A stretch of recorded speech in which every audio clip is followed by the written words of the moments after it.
Hi, you're watching This Brand Geek, and firstly you might be wondering why the hell I'm in my living room and why I'm not in the studio. Well, I was in the studio like 20 minutes ago filming a video, and then I took everything apart and came back inside because it's almost midnight, and then I see all these articles about mandatory digital ID being abolished in the UK with another crazy government U-turn, which I guess we should have expected because they U-turn on everything these days. But the point is, I'm in the living room filming a video while everyone else is sleeping, and I can't shout or scream like I want to right now. Honestly, I want to have a drink and start celebrating.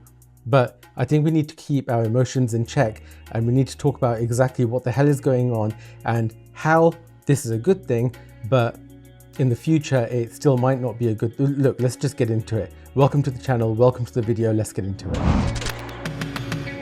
Okay, now as most of you probably already know, digital ID was announced in September 2025 by Keir Starmer, who said something along the lines of, you will not be able to work in the UK without digital ID. It's as simple as that, making it mandatory for every working person in the UK, which is a lot of people. The thing is, he received backlash from every other political party in the country. The Conservatives, the Liberal Democrats, even some Labour backbenchers were not happy about the mandatory aspects of digital ID and how it will encroach on our freedoms in this country, because digital ID is a big deal. It's one ID that encompasses every part of your life, and everything is in one convenient place, so the government knows everything about you all the time, and you use that ID to do everything. And if you do something bad, then you can be punished, and it's like a whole thing. It's very Chinese Communist Party. So what's been going on since September last year is protests in the UK, almost 3 million people signing a petition against digital ID in the UK. Again, like I said, every political party being against digital ID in the UK.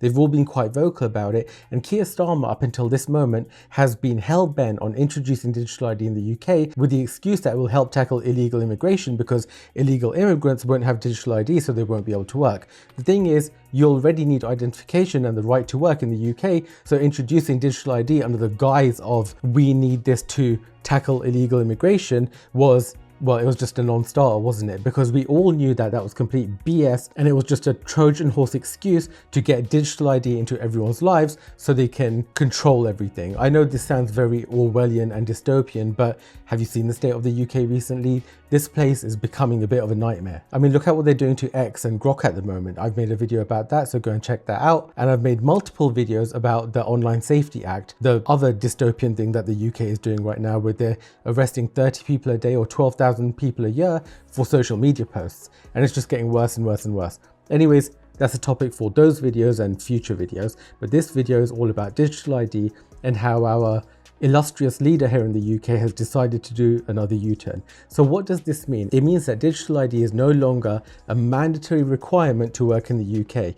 Why is that a big deal? It means that it has now become optional. Now, we don't know if digital ID will be mandatory for other services, like maybe you'll need it to get treatment on the NHS, maybe you'll need it to do other things. But the only mandatory thing that he's mentioned in the past is you will need digital ID to work in the UK, and without it, you cannot work in the UK.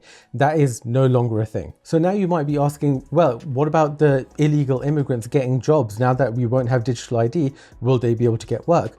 No, like I said, you already have to have the legal right to work in the UK. It's just not all in one convenient digital place.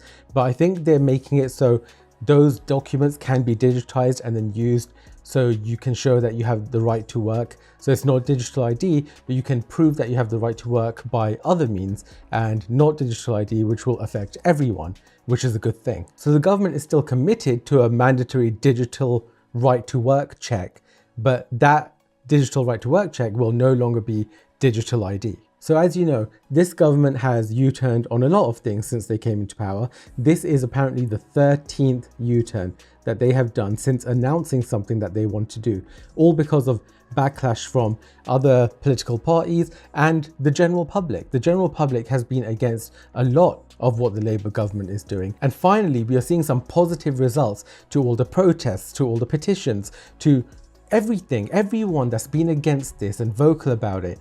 Thank you to everyone that's made the effort to go out there and make some noise about how we do not want this, we did not vote for this, there was no mandate for this, they just sprung it on us out of nowhere. Well, we all kind of knew it was going to happen, but we didn't vote for this, and that's why it's such a big deal. Now, I'm not an idiot.